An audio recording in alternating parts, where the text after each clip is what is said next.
I'd like to go back kind of to question 5, and I'm not sure I dealt with questions 5 and 6 the way they were asked, and so I wanted to go back and kind of refresh our minds to these two questions. They're very similar in question, but question 5, what did the Jewish council charge Jesus with? Now this is different from what they charged Jesus with before Pilate.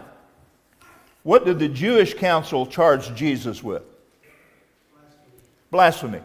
And would that mean anything to Rome? No. I mean, who cares? It's a Jewish question. It's a Jewish issue. You handle it yourself. And so, question 6, what members of the Jewish council took Jesus to Pilate, and what were they accusing him of? And the 3 things they accused him of were all capital offenses within the Roman Empire. And one is that he was what? King. Say again? King. Made himself to be king. Well, before that was the third one, yeah. The first one, insurrection. This guy is causing a problem. He's stirring up the people. He's causing a rebellion.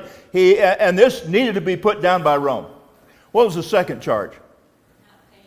Not paying taxes, which was the opposite of what Jesus said. But again, that would have fit right into the third one, which was that he claimed himself to be king. And if he could incite the multitudes to not pay taxes, and if he would claim himself as a king and cause this uprising among the Jews, then that would have caught the ear of Rome. But as Pilate questioned him, what did Jesus do about these 3 charges?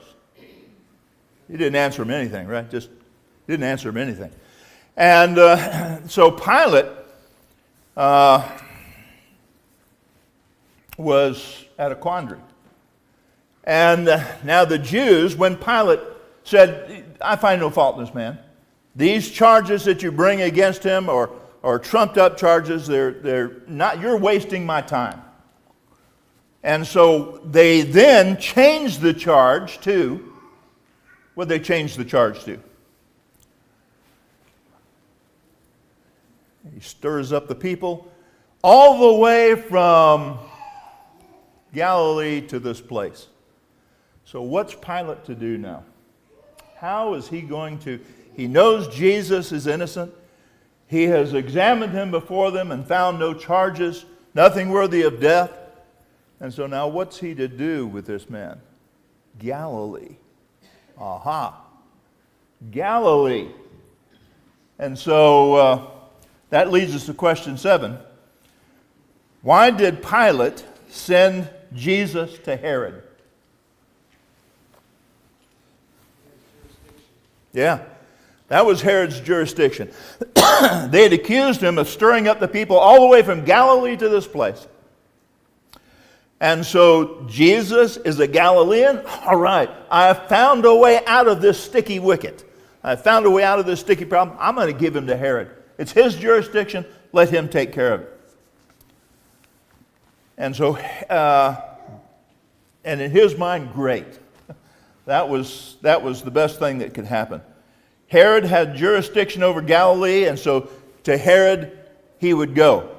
And this is Herod Antipas, the son of Herod the Great. He was granted by Rome, or allowed by Rome, only a portion of his father's rule, and he is a tetrarch over Galilee and Perea. Mark calls him a king, but that is what he is only in the eyes of the people. To Rome, he was the tetrarch of a province, not the king of a nation. And so, though he did desire to be king over all Judea, in 37 A.D., at the instigation of Herodias, he made an attempt to rule over all Judea. His brother, Herod Agrippa, which is familiar to us with Paul, Herod Agrippa, accused him before Emperor Caligula, and his brother was exiled for life. Did you have any? Okay. I saw your hand kind of waving around. Yes, sir. Yeah,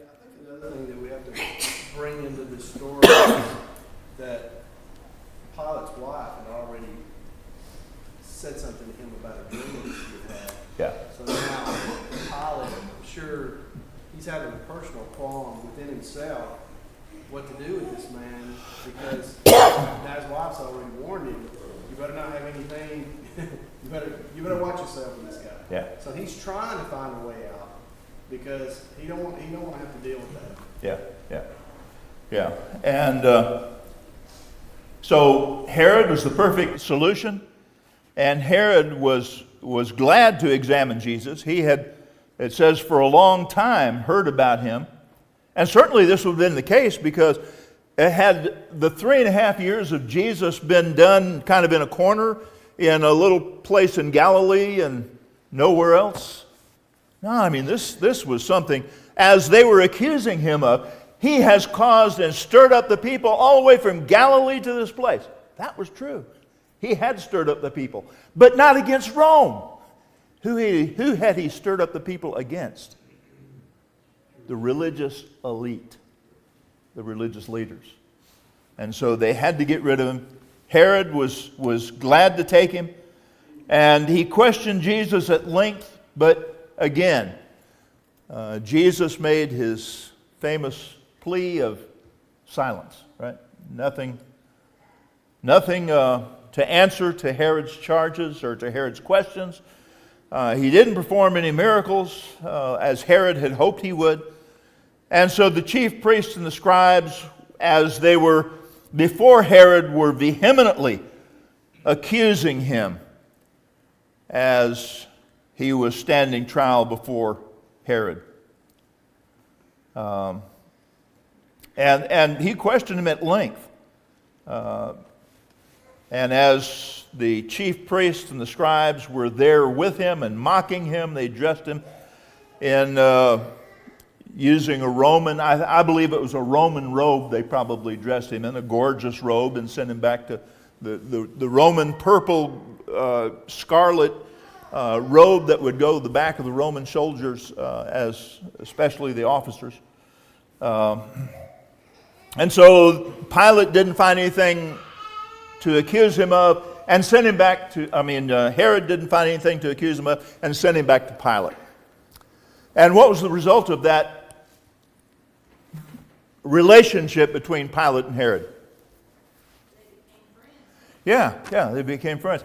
And is it any wonder that there would be kind of enmity between the two? You've got one who is the leader of the people in a subjugated nation, and then you've got the ruler of the world, Rome. And there's not a lot of harmony between the two. But at this juncture, they were made friends because of they both reached the same conclusion about Jesus. And so that leads us to question 8.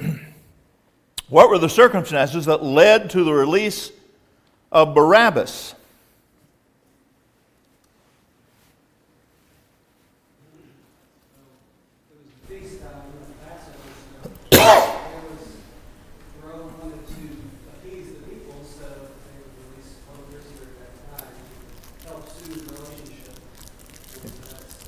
Exactly. And what better prisoner to release than an innocent man?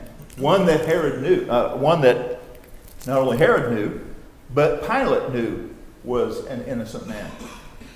And so Pilate summoned the chief priests and the rulers of the people and charged him with you're just wasting my time, as we said earlier. Not only did he not find anything worthy of death in Jesus, but Herod could find nothing worthy of the charges that were made against him either, worthy of death.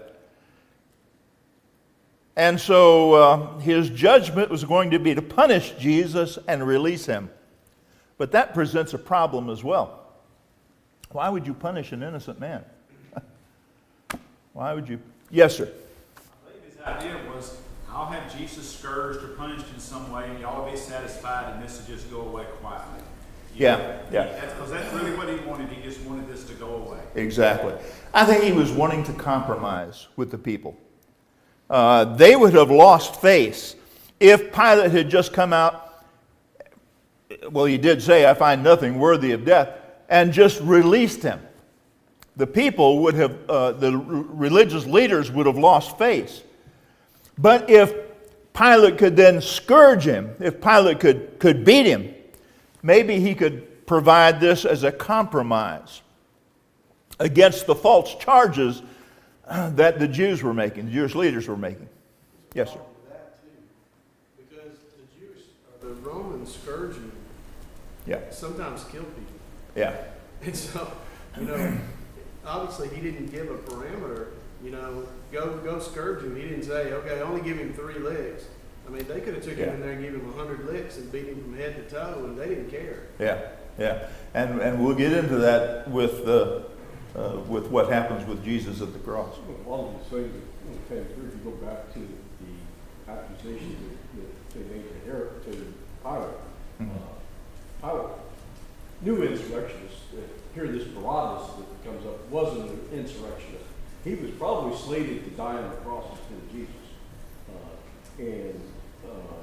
So, when Yeah, he was guilty of the charges they were charging Jesus So with. basically, Yeah. what Pilate ends up doing is giving Jesus the punishment that Barabbas would have ended up having. Yeah. Yeah. And even you look at the 3 charges that they brought to Pilate against him. Pilate knew what an insurrectionist was. He knew what somebody that wasn't paying taxes. He had information there too, because he just didn't take the Jews' word for it. He inquired of him. He even asked him whether you're king, Yeah. and Jesus replied to him. That didn't bother Pilate because he knew that kingdom didn't have anything. My But here, kingdom is not of this world. but here the Jews who he claimed to be king, who they were accusing of being king, they rejected him. So what difference did that? The Jews rejected him as king. He didn't have any power. Yeah. Yeah. So And Jesus even said as much in John 18, John 19, when he said, my kingdom is not of this world. If it were, then would my servants fight. Obviously, he's telling Pilate, you've got nothing to worry about from me. And so Mark 15 and 6 gives us a little more insight than Luke 23 does. In Mark 15, 6 through 8, now at the feast he used to release for them any one prisoner whom they requested.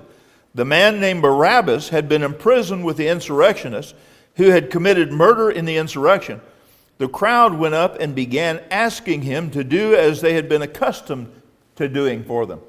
You've had this custom, and we've kind of appreciated this custom together. And you can release to us any prisoner you wish.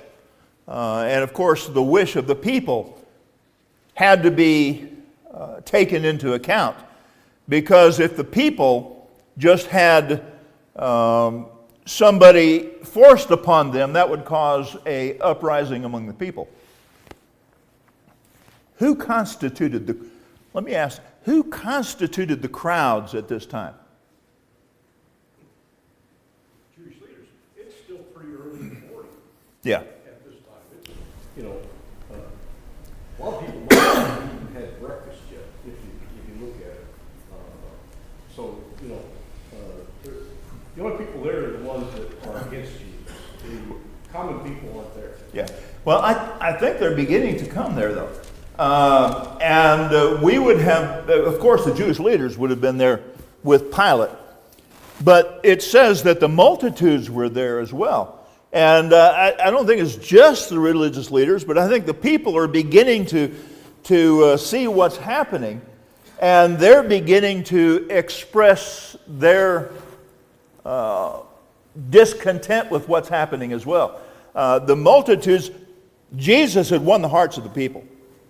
And that killed the relationship that he had, that killed the relationship of the scribes and the Pharisees, the Jewish leaders that Tom's talking about. And so, because their power is with the people, and Jesus had the hearts of the people. And so there would have been both people who were on the side of Jesus and people who were against Jesus, clamoring one at another to have their wishes made known. So there was as you look at all four accounts, there was a turmoil that was taking place around this event that would happen.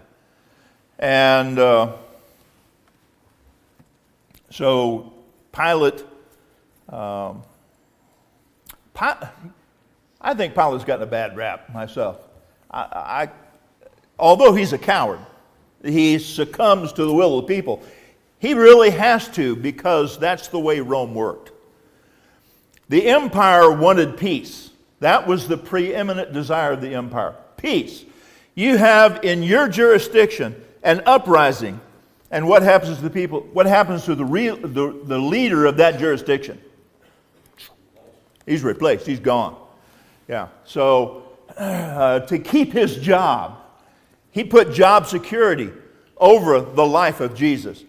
But he ruled righteous, or ruled, I guess in this case, I'll use the word rule. He ruled righteously in this. He didn't find anything wrong with Jesus. He wanted time and time again to release him to the people. But the religious leaders wouldn't have it. They were not about to allow Jesus to be released. And so that's why he said that he was willing to relent to their desire. As the crowds began to increase, as they would be increasing throughout the day, many friends of Jesus would be there, and they would shout to Pilate about the custom of releasing someone. So there would be also people who would want Jesus released, but people who would want some other person released. And of course, Pilate brings up the man that he believed nobody would want released. And that's exactly the person that they have released. And so at the Passover festival, you have this custom, and John 18:39 understands or shows that Pilate understands that custom and agrees to it. And he proceeds to follow that custom. And he puts up two names before the people, one innocent and one guilty as sin. And they clamor for Jesus. The Pilate wanting to release Jesus, but the crowds demanded Barabbas, a known thug and murderer and insurrectionist, and they demanded that Jesus be crucified. And so Pilate, charged with keeping the peace, yielded to their demands rather than putting up with a riot in his jurisdiction and having to answer to the emperor about that riot. And he delivered up Jesus to their desire, the New American Standard says. Matt, did you? No, not really, but Well, since you're it here. is interesting to me that one of the charges they laid against Jesus, insurrectionists here, they're demanding the insurrectionists be Yeah. given to them. Yeah, that's kind of a, I'm trying to think of the word, ironic occasion. Yeah, exactly. Any other questions or comments about this section before we get into the crucifixion, the betrayal, and the arrest, and the trial, and all of that we've covered? Yes, sir. Recently, there's been this audio book, and he was mentioning that historically that Pilate and the Jewish leaders may have actually lived in the same neighborhood there in Judah, or in Jerusalem. Jerusalem, yeah. Yeah. And so, they could have had a social relationship with each other just by being neighbors. And here, they're at odds with each other in this, in this depiction. Yeah. Certainly the Herodians had a very close relationship to Rome, as they would. Tom? We also don't, really comprehend the power that the elite really carries in their influence with people. But we see it even in today. Our media sort of controls the thoughts and patterns of everybody. If you tell somebody enough about something loud enough, Yeah. a good portion of the populace will believe it, even though they don't have any evidence that it's true. Yeah.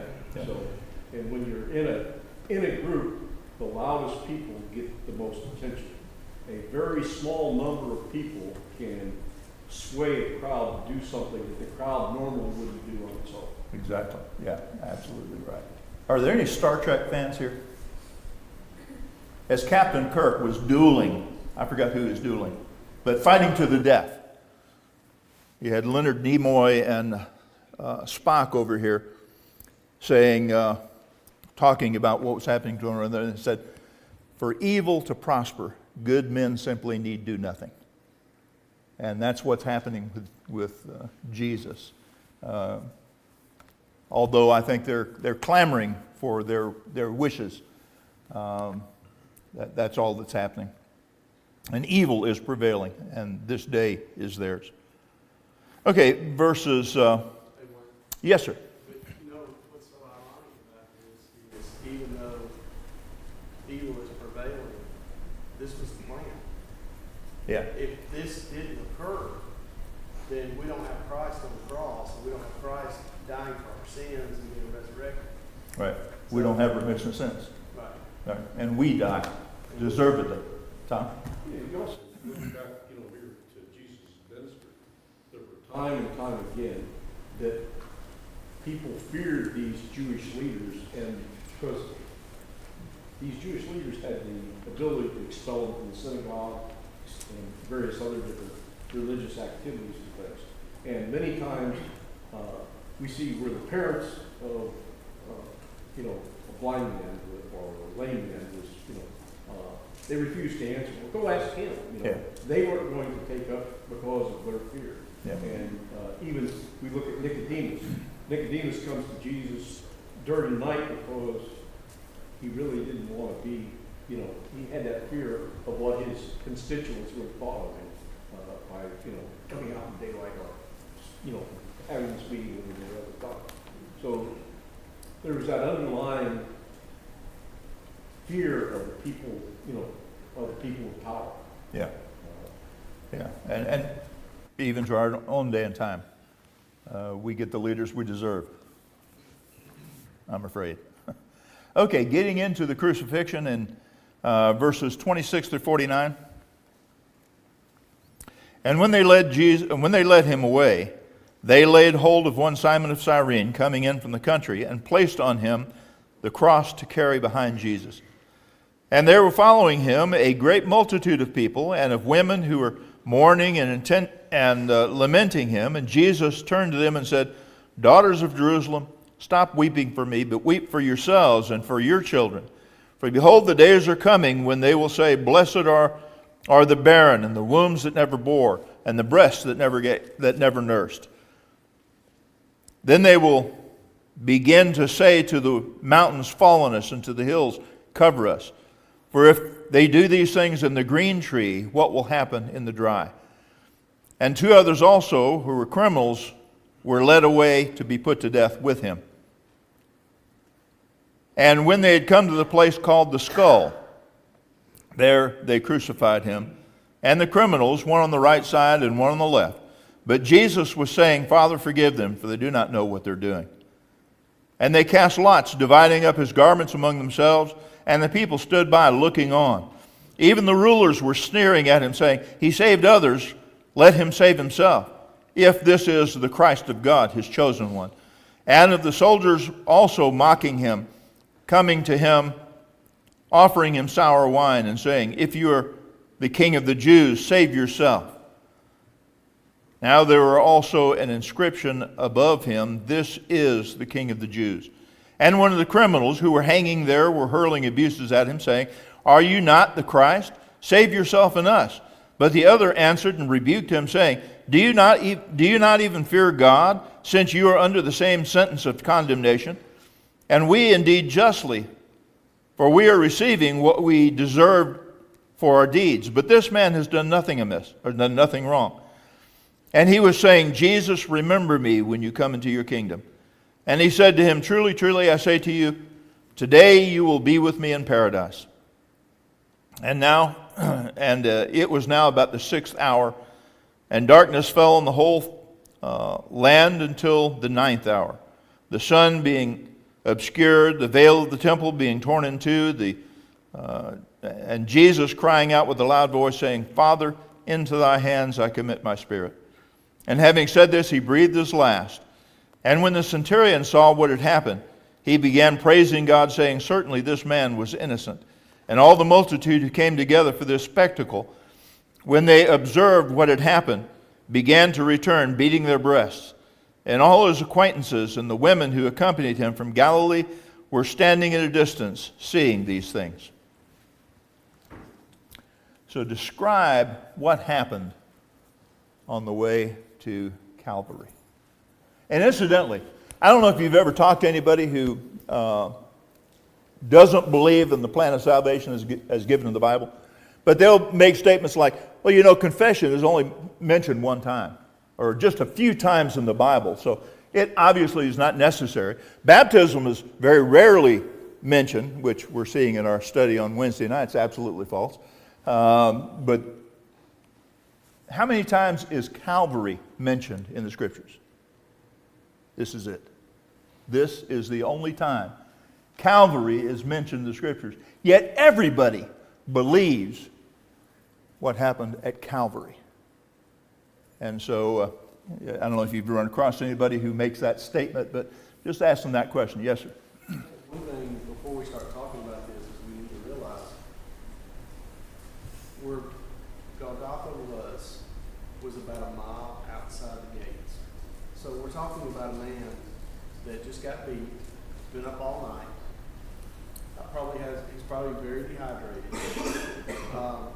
and he's having to walk with a cross, which eventually somebody takes hold of with, to a mile away. So this could have taken, 30 minutes, an hour. I mean, we don't know how long it was. Yeah. There could have been a lot of things that went on during this walk from the city gates all the way. Yeah. And to add on top of that, the sleepless night that he had Thursday all the way through Friday, was standing trial before the Jewish leaders, and then was led away from the Jewish leaders to Pilate, and then Pilate led him over to Herod, and then Herod led him back over to Pilate. And all the time that he went to all these different places, he was being abused and mistreated and beaten and spat upon, and all of those things were happening. So there was a great emotional toil or toll that would have been taking place within Jesus as well. And he was smitten and strike with a hand and said, who prophesied, prophesy who hit you, and all of those things. And having the trial continue on through that sleepless night and being handed over and all of those things. And at every place he was mistreated. And Luke does not record the scourging that Jesus endured, that Matthew 27 and 26 does. Let me just read that. And when he released Barabbas unto them, for them, but having Jesus scourged, he handed him over to be crucified. And that's all it says about the scourging, the beating. And it was customary for the Jews, as they would have someone of their members beaten, that they request 39 lashes, because Deuteronomy 25:3 stipulated that no more than 40 could be given. But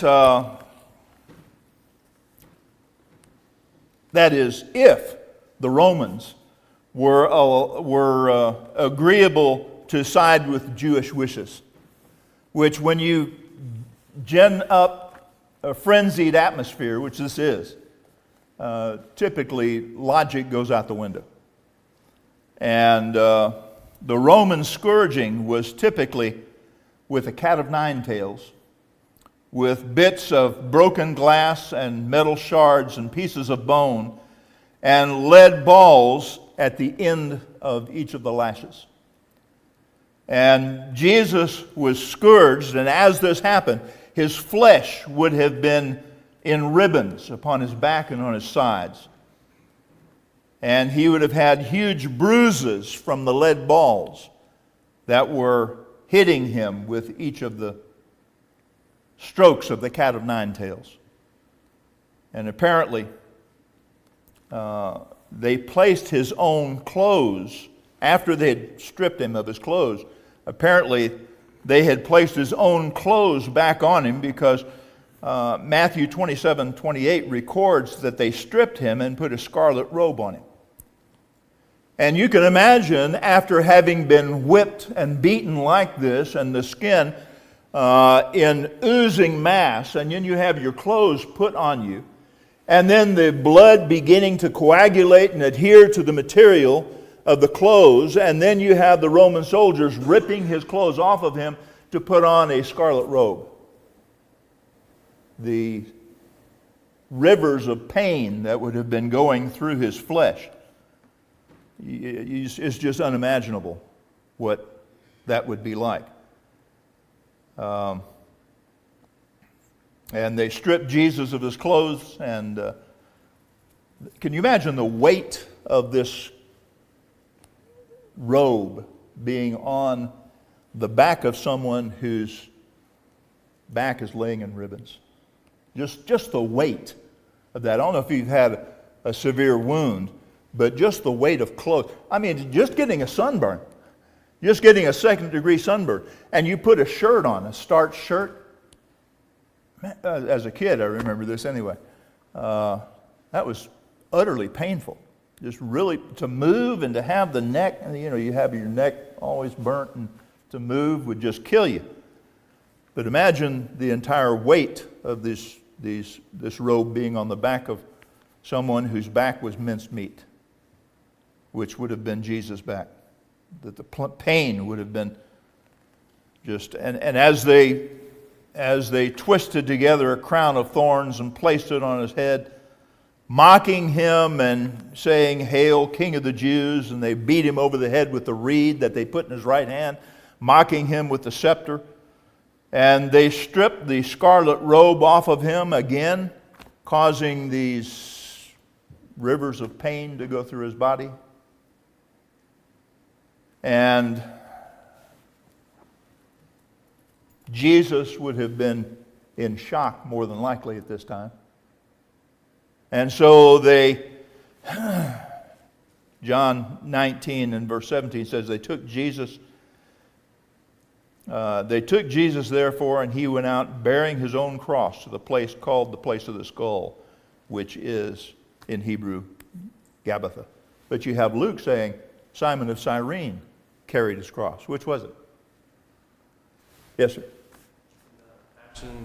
In the Passions of Christ, the actor that was playing Jesus, when they were scourging him, they accidentally missed and hit the actor. Well, it hospitalized him for, I think it was like months, from just one whip. So that shows us like how bad that probably was for Jesus. Yeah. When he got 39 lashes. Yeah. Monty? Actually, he started out carrying suspension and Yeah. then probably collapsed under load because after all he'd been through, he wasn't able to carry it the whole way. And so then they pulled this Simon of Cyrene out of the crowd. Apparently he was probably a big stout-looking guy, and they said, "Okay, you're going to take it the rest of the way." Yeah. And this would have been part of the humiliation of the condemned prisoner, that he had to carry the instrument of his death on his own shoulders. And it would not have been the entire cross. It would not have been the I think it's called the stipes that would have been across, but it would not have been the upright portion, but it would have been the crossbar, which, as I think Josephus said, that was about 200 pounds in our weight. And so Jesus, and you can imagine, I don't know how many have ever seen movies of the crucifixion, but they've always been milled boards, 4x4 milled. These would have been rough cut, rough hewn boards with splinters all through them. And Jesus, back by being in ribbons, would have been carrying this on his shoulders, where the flesh would be The epidermis would be exposed and oozing blood and just a bloody mass. And speaking of the passion, I like the way in which Mel Gibson portrays that as the bloody scene that it was. It's exceedingly bloody. And it's been said that when they nailed the cross, or nailed the spikes into Jesus' hands and his feet, that Mel Gibson actually took the hammer and did the hammering himself. So, because he wanted to feel that guilt. But at any rate, so after having fallen from the load, being in shock and up all night and beaten severely and dehydrated and all of that, then Simon of Cyrene, just somebody who came by, would have been charged with carrying the cross. And typically when people are crucified, they have hung around their neck the charges they put around the neck of the condemned criminal. And this charge that hung around his neck would have been taken off and put at the top of the cross. And that would have read, "This is the criminal Jesus?" No. "Jesus, the King of the Jews." And that was the first bell? Okay. Let's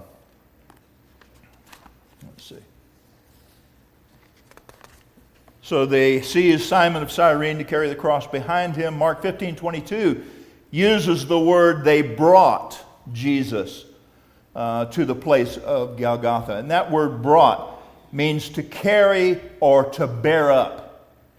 So Jesus, as he's going to Golgotha, is likely being borne by others who are taking him as he's unable to propel himself to Golgotha or Calvary. And Jesus' public execution would have drawn huge crowds from every part of the world. They were there for the Passover. And it was a very popular figure. Jesus was a very popular figure and would have drawn large crowds everywhere he went, and especially now that he is being crucified and he is being publicly humiliated. And a large crowd of gathering of people. And here he mentions a gathering of women were around him, lamenting him and mourning him. And what does Jesus say to them? Yeah. Don't mourn for me. Mourn for yourselves, for your children and children's children. Because the days of judgment are coming.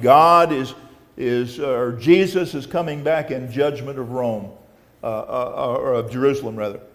So don't weep for me. Weep for yourselves. And as was already mentioned, this would have been outside the gate. John 19, the crucifixion would have been outside the gate. John 19:20, therefore many of the Jews read this inscription, for the plaque where Jesus was crucified was near to the city, and it was written in Hebrew, Latin, and Greek, so everybody could read it. And Hebrews 13:12, therefore Jesus also, that he might sanctify the people through his own blood, suffered outside the gate. So he was taken out of the city, and he was offered wine mingled with gall, or myrrh, the New King James says. And after tasting it, he refused to drink. What was this mixture for? Does anybody know? Yes, sir.